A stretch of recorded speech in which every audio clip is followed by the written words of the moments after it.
I'm going to, You're not. I'm going to. I know what's coming. Oh. This is years ago, your first book, Beatle Pete story. 1986, Something like that. I thought it was. and that was back when I first met Pete and had him on the show. And one of the things I remember about Beatle, you know where this is going to go. There were anecdotes that basically gave you great pictures of each of the four, the other members of the group. And we think of George as the quiet one, but there was a little incident in Germany that had to do with George, which I thought was one of the funniest anecdotes in that first book. And it involved the thing.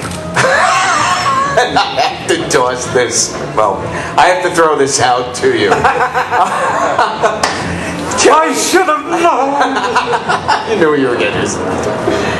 Yeah. I haven't told that story in 25 years, you know that. Okay. The thing. Right. We drank a lot in those days. We still do, right?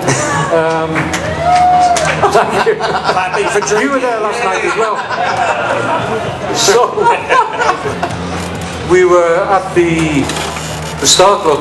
Okay, by this time we were living in an apartment, right? We'd moved up in the world. We weren't in a hotel. We had our own apartment, and we were all in this same room. And we went to bed, and George had a skinful, right? Middle of the night, right? George leans out of bed and vomits, right?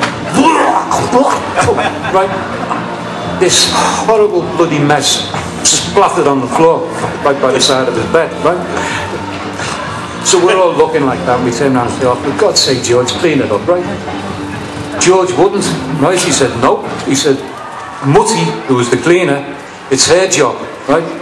Mutty came in the following morning, so one look at the bloody mess that was lying by the side, this pile of puke, right? And just went, I'm not touching that, right? So George turned around and said, well, I'm not cleaning it either. So all of a sudden, this pile of puke started to ferment, stagnate, and congeal, and get hair on it, right? A bloody stinking, solid, spongy mass, right? Throbbing by the side of George's bed. Now, what happened was all the band, right, and all the other bands that were playing at the Star Club used to come in and watch this thing growing overnight. Like a chia pet. Bloody fuzzy hedgehog, right? And they'd feed it beer and schnapps and salami, right? So this pile of puke went from that big to like this, right? And it stayed there for a couple of weeks. Horse Fasher came over and turned around and said, you've got to clear that up, George. George said, I'm not clearing it up. But now it's a mascot. Horse Fasher said, you clear it up or I'll get rid of it. Right? I'm not touching it. So by this time we'd nicknamed him Thing. Right? It was bubbling. It was screechy. It was smelly. It was horrible, right? One particular day, okay, Uncle Horse comes in with the bin lid, right? He shoves Thing onto the bin lid, right? And we're all there, right? We're all looking at him and turning around and going, where are you going with Thing? It had become a household name by then. It was our pet, right? People were coming in, you're going to see Thing, how you doing, baby? Yeah, great. Horse takes it out, right? Lobs it in a bin, puts the lid on it, and turns around and says, that's it, that's Thing, finished, right? But it wasn't, right?